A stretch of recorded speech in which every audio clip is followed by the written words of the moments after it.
Hi guys, welcome to HardReset.Info channel. Today I have OUKITEL WP36 and I want to show you how set mobile data limits on this device. To do that, open settings application where we scroll down, we tap on first option and there no SIM cards. We tap on our mobile network where we have our data warming and limit, and there we can set mobile data limits. First step, we can set when our sales start, maybe first day of each month.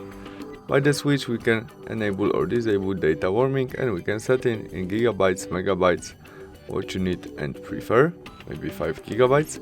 And there we can set data limits by switch on, config by OK, and we can set it. And that's all. Thanks for watching. See you soon. Bye.